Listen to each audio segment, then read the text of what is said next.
the question is now that the amendment be agreed to, and I give the call to the honourable member for Hughes. Thank you, Deputy Speaker. Look, just listening to the member for Blair with his contribution there, it just reminds me of the parallel universe that members of the Labor Party live in, Deputy Speaker.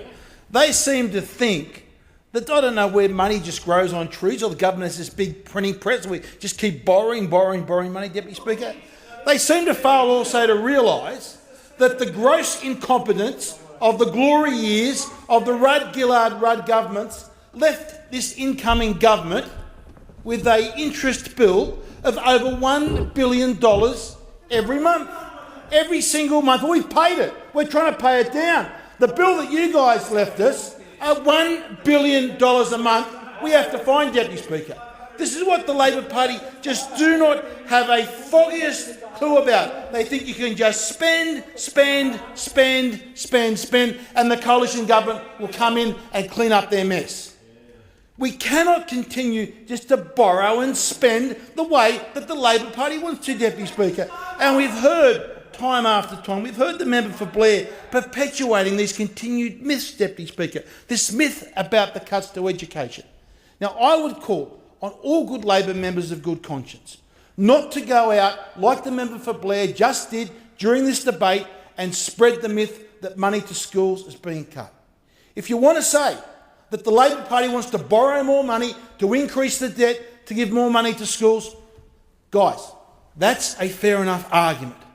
But do not go around to your schools and tell them untruths that their funding is being cut, because you are scaring children, you are scaring their parents just by telling complete untruths. Tell them the truth, that the funds that they are getting is going up. The coalition is increasing the money that they get, and if you want to, so that you'll borrow more money and spend more. But don't, for goodness sake, don't tell them the untruths that their funding is being cut. Now, Deputy Speaker, back to the specifics of this bill. This will provide a one-off energy assistance payment to recipients of the age pension, disability support pensions, and the parenting payment pension, together with recipients of various veterans payments who are payable and residing in Australia on the 20th of June 2017.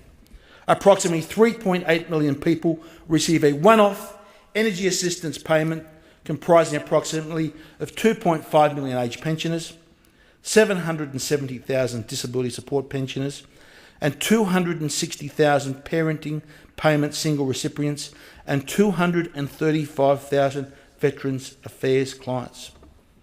The total cost, Deputy Speaker, is $269 million, and the rate of payment will be $75 for singles and $62.50 for a member of a couple, and it's anticipated, Deputy Speaker, that most of those 3.8 million people will receive the payment by the 30th of June 2007.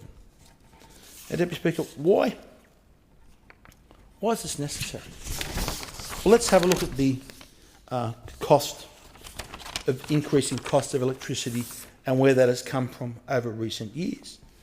Now, we are having a transformation in our electricity sector, but it's a transformation of from one of the lowest cost and most reliable electricity sectors in the world to one of the highest cost and most unreliable energy sectors in the world, especially of those from South Australia. Now, let's just have a look at what happened over the last 20 years of why this is necessary. Well, firstly, the data from the Australian Bureau of Statistics, the catalogue number, Deputy Speaker, is 6401.05. And what that tells us, if we look at those numbers, the Howard government period, almost 12 years, from March 1996 to December 2007, that 12-year period, we had an increase of 34% in electricity prices, less than 3% a year. And then, Deputy Speaker, we come to those glory years of the Rudd-Gillard-Rudd governments. What happened to electricity prices during that 6 years, Deputy Speaker? December 2007 to September 2013, the increase in that period was 118%. How does any government, no matter how incompetent they are, allow electricity prices to increase 118% over a period of 6 years. This must be some type of record. If we look at the trophy cabinet of the Rudd-Gillard-Rudd government's Deputy Speaker, if we look in the trophy cabinet, one of their greatest achievements must have been to increase electricity prices 118% over that period. That is some mean feat, Deputy Speaker. And we had, in the words of the member for Blair, he talked about sadly and tragically increases in electricity prices. All happened under the government that he was part of. Now, what's happened since then, Deputy Speaker? Well, again, if we look at the coalition government, again from the official Australian Bureau of Statistics figures, we see from September 13 to the latest figures of March 2017, in that, Deputy Speaker, 4 years, we've had a 2.6% increase. So we've been in, the coalition, Deputy Speaker, has been here for 4 years. We've had a 2.6% increase. The Labor Party, in the 6 years before that, 118%. And Labor members come in here and whinge about increasing electricity prices. We've had the largest increase in electricity prices in the nation's history under their watch, and possibly, Deputy Speaker, I would say you would go hard-pressed to find any other country during any other period of time in history when electricity prices have increased as much as that. Now, what we should see, Deputy Speaker, where are we going from here? Now, I would like to think, Deputy Speaker, that we have capped electricity prices, that we've been able to stop these terrible increases we saw under the previous Labor government. But the sad reality is, Deputy Speaker, although we have succeeded for the last 4 years, there are very large and substantial electricity increases coming down the track. Delta Energies highlighted them, Deputy Speaker, and they estimate over the next 12 months increases in costs for Australian consumers. South Australia, $1 billion, South Australia alone. Victoria, $2.8 billion additional cost in electricity. New South Wales, they'll be paying $4 billion. The member for Chifley there interjects, constituents there, we're paying in the state that I come from and the state that the member Chifley comes from, $4 billion in additional electricity costs. In Queensland, it's an extra $2 billion in electricity costs, Deputy Speaker. These are the costs estimated to come through in the next couple of months. And why is this happening, Deputy Speaker? Why is this happening? The member for Hume asks there, why is it happening? Well, I will tell him. It is because of something known as the RET, the Renewable Energy Target. It increases costs in 3 ways, Deputy Speaker, and I'll go through the 3 ways that they increase costs. Firstly, there are the direct subsidies. The direct subsidies of the Renewable Energy Target are $3 billion a year. $3 billion.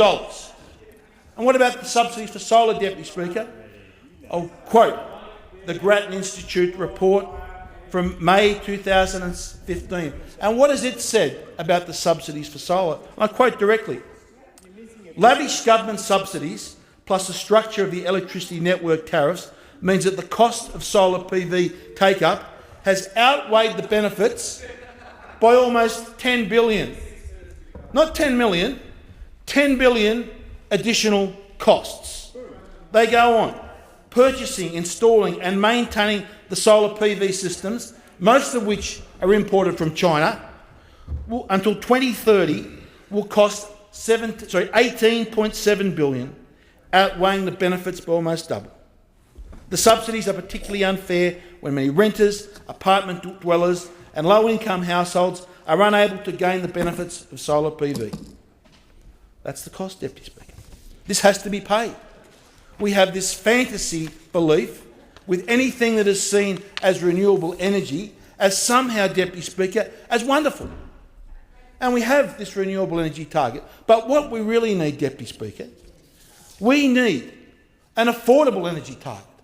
We need to say in this nation what is an affordable price for Australian consumers to pay for their electricity. And that, Deputy Speaker, should be the first and foremost thing that we look at. Before we build another wind turbine, which often are completely and utterly useless, which we saw. Their bird choppers, exactly right. Exactly right. The member for Candy up there, exactly right. But I'll give the example. Several times this month, Deputy Speaker, the 1,000 wind turbines that we have around this country, spread from Adelaide, I see the member for Port Adelaide, spread from his state across to Tasmania, to Victoria, to New South Wales. In total, those 1,000 wind turbines were generating, in a total electricity, 0. Not enough to run one 20-watt light bulb. And yet we've spent billions and billions of dollars in subsidies. And this is why. This is why we must have enough baseload generating capacity in this nation. And this is why the renewable energy target costs us so much. Because what it does, it undermines those baseload generators. They leave the market, they create great uncertainty, plus with the policy of the Greens and the Labor Party, so no one will invest in baseload energy, electricity generation capacity in this nation. And that is pushing the wholesale prices up, and that is what we are about to see in this nation.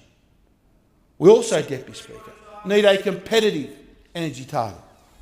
If we are going to afford all the things that we continually hear being whinged about by the Labor Party, if we want to afford, Deputy Speaker, if we want to afford more for pensions, if we want to afford more money for social securities, more money for people that actually need help, Deputy Speaker, you've got to have an economy base that creates the wealth.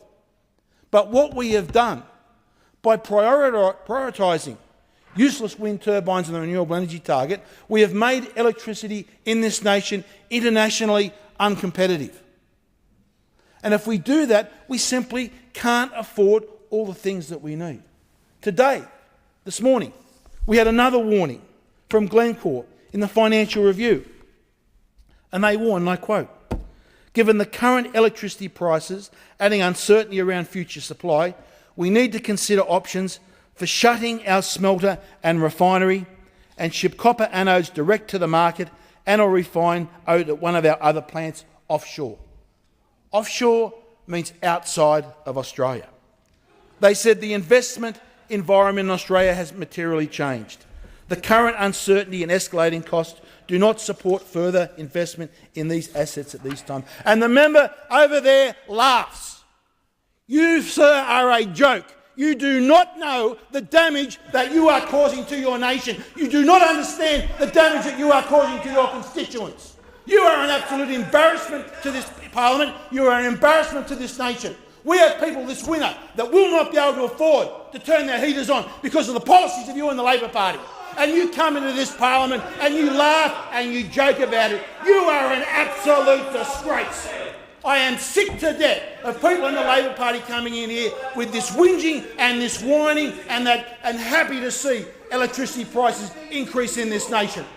It's about time we say how important electricity prices are rather than sit in here and make these smart comments. It is an absolute disgrace, Deputy Speaker, an absolute disgrace. If we are going to get this economy firing, if we're going to provide jobs for the young people of this country, if we are going to have, Deputy Speaker, to create the prosperity and the wealth that we need, we must have affordable and low-cost energy prices. And that means, Deputy Speaker, we must have affordable and either coal or gas baseload power. We can build as many wind turbines as we like to feel good about ourselves. We can get all warm and fuzzy about it. But unless we have the baseload capacity in this nation, our nation is going to go backwards and we're going to be unable to afford all the things that we want to pay for in this nation. Deputy Speaker, I call on all members of good conscience in this Parliament to put aside their ideological biases, to put aside their almost religious belief in wind turbines, to think about the constituents in their electorate that will struggle this winter to afford their electricity bills. Under Labor, the previous Labor government said 100% increase. We have to, Deputy Speaker, we have to take strong measures to get electricity prices under control. And if you want to see what happens with the policies of a 50% renewable energy target that the Labor side are promoting, just go and have a look at the disaster that is in South Australia. That gives us a window into the future, and that is not what I want to see for my country. Deputy Speaker, with that, I commend this bill to Honourable the House. Member for that contribution.